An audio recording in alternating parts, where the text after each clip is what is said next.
Hi, it's time for another verb of the day. Today's verb is release. And again, I want to say a special thank you to Louise, who suggested this verb for our discussion today. So let's begin by taking a look at some of the ways that we use this particular verb. The first way you might see or hear the verb release used is to mean to set free or to allow something to escape from confinement. So, confinement can mean that something is forced to being kept in one particular area or maybe one location. So, here the idea is now someone can go anywhere or something is allowed to move around. A second way the verb release gets used is to mean to allow something to move, act, or flow freely. So sometimes you might hear this used in connection to utilities, allowing water to flow freely. It might be released from a dam, for an example. A third way the verb release gets used can mean to remove part of a machine or a device from some fixed position. Kind of fixed means it's set in place, it's not moving, but to move it in a way that it's no longer in that fixed position would tie to our verb release. A fourth way the verb release gets used is to mean to allow information to be publicly available.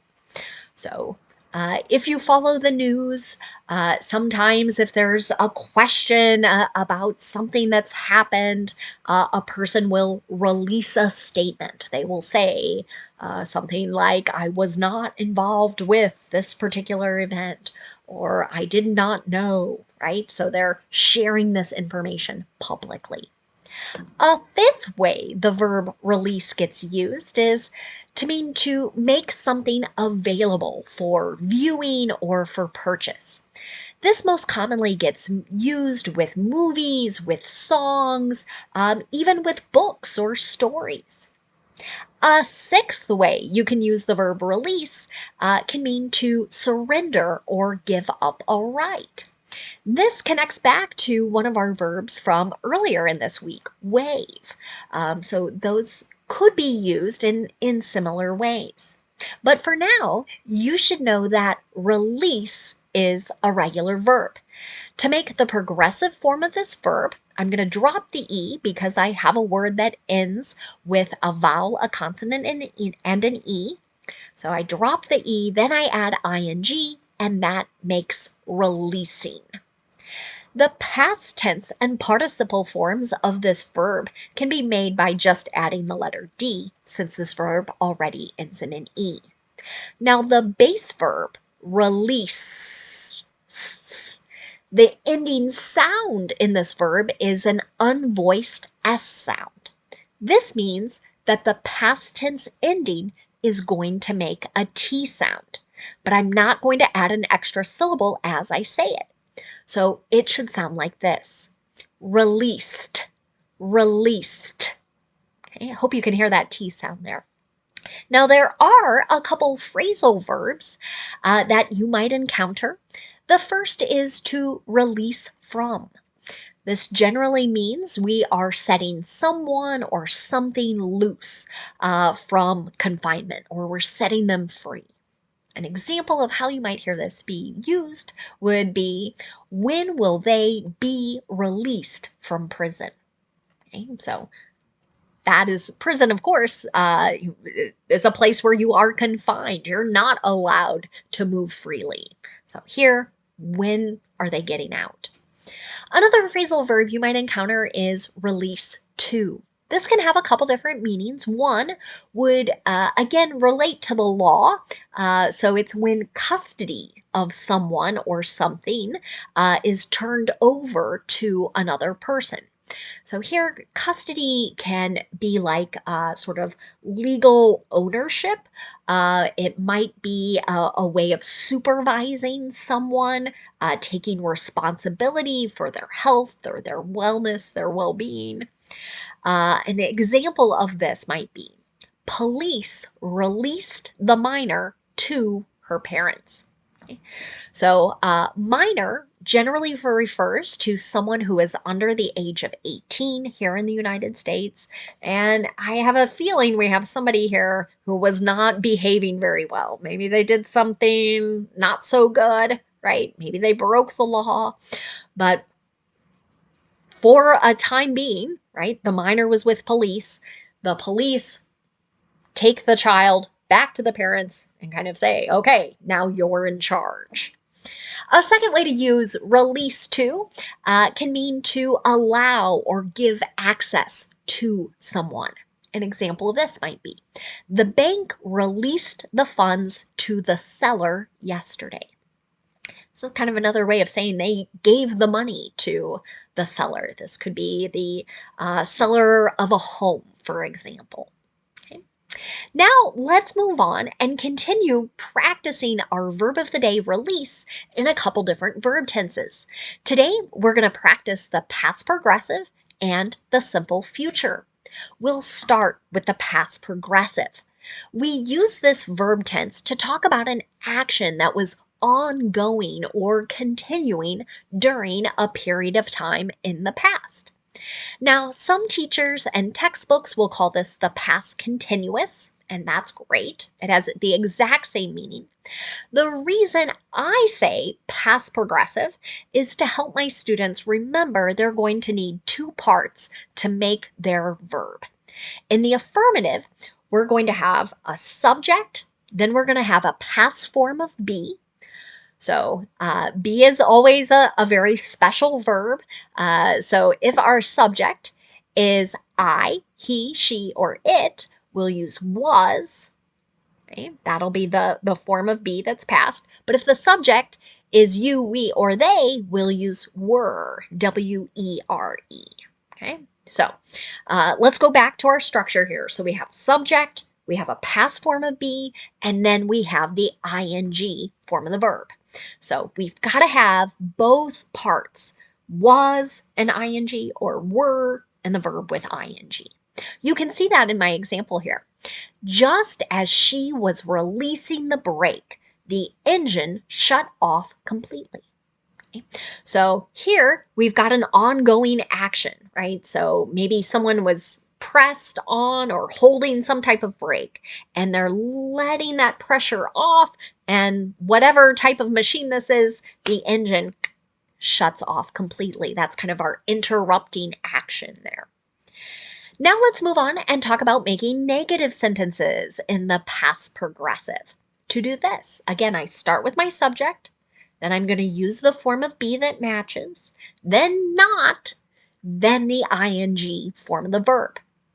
You might encounter wasn't as a contraction or weren't, and then that ing form.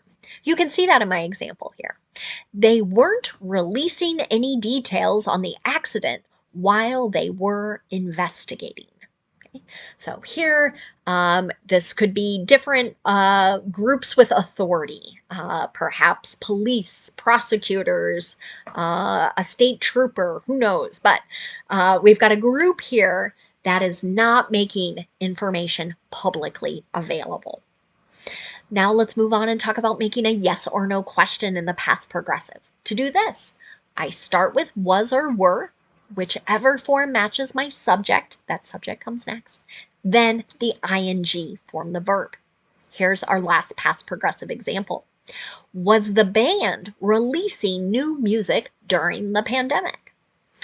So here, again, that's making art in many cases available to people to watch, to listen to purchase.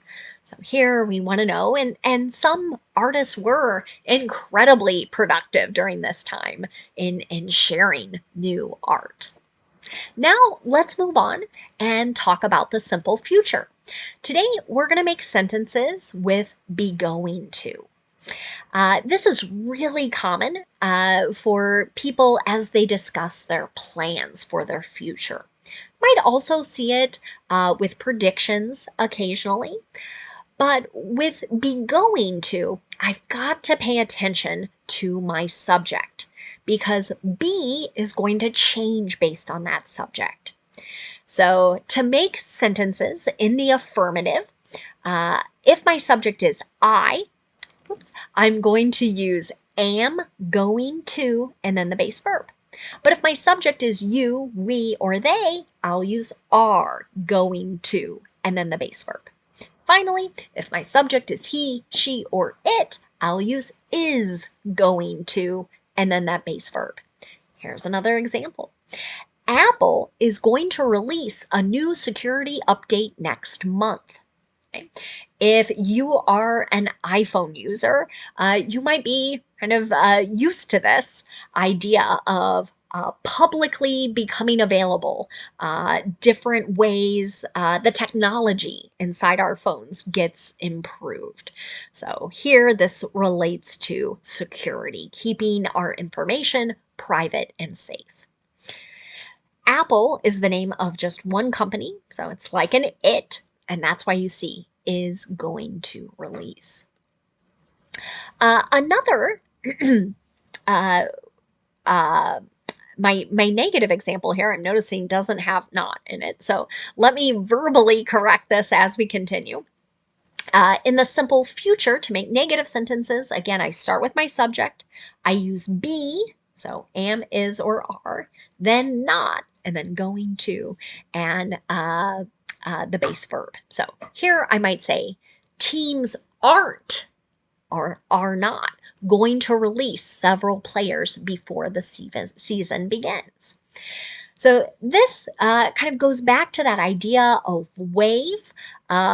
They here are saying, no, we're keeping these players on within our organization. Other teams are not going to have a legal right to their participation or their athletic contributions.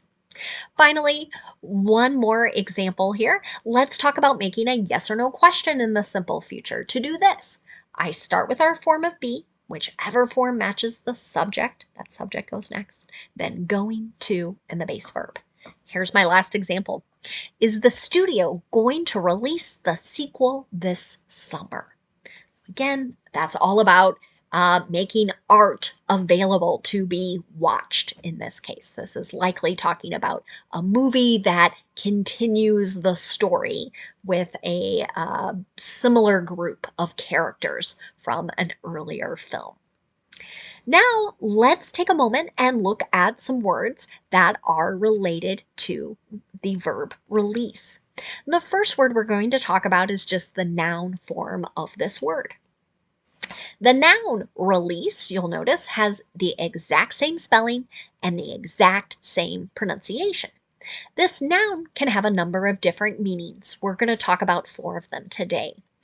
One way to use the noun release is to refer to the action or process of releasing something or of something being released. An example of this. Her release from prison is being watched by everyone. So here we're kind of talking about that leaving confinement, being able to move freely. A second way to use the noun release is to talk about some type of handle or catch that releases part of a mechanism or some type of machine.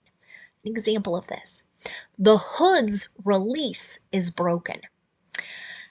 If you own a car, you might have noticed there's something you can pull inside that unlatches the hood or the front part of the car that will come up.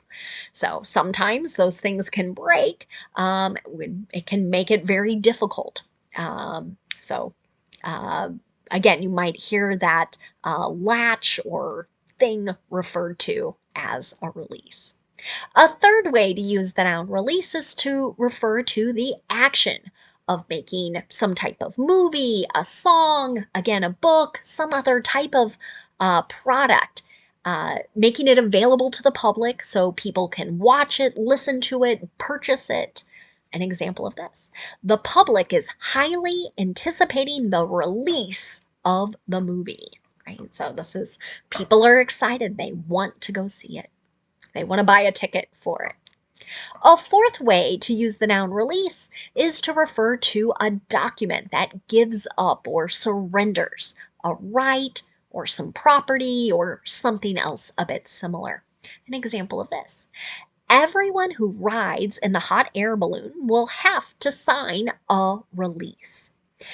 This meaning is a little similar to a word I talked about earlier this week, the word waiver. We said that can be another document where you're giving up a particular right. Same idea here. Sometimes those words waiver and release are used in similar ways. Now, another word you might encounter is the adjective releasable. This really just means able to be released. We can see that suffix able that allows you to know something is an adjective. An example of this might be, are the injured animals releasable into the wild? Right? Sometimes when an animal is injured and it is cared for, maybe at an animal hospital or shelter, it might eventually become safe for them to no longer be confined, to be allowed to run wild. But sometimes it isn't safe based on maybe the types of injuries or the location where they were found, or other factual pieces of information. So, one last thing for us to talk about, and I want to note that you might see a word that looks very similar to release with a small difference in spelling. You might see a little hyphen between re, which is a common prefix in English, and the verb lease. The verb lease can be used in a similar way to rent. So many people use these words in similar ways. You might hear someone say, I rent an apartment, or I lease an apartment. So if you happen to see a hyphen, that's that little dash there between the prefix re and that end of the verb there, it's generally going to be used to mean to lease something again. An example of that might be, they re-leased the apartment last November. It just means they rented it again. They leased it again. Thank you so much for watching today's video. I hope you have a great day.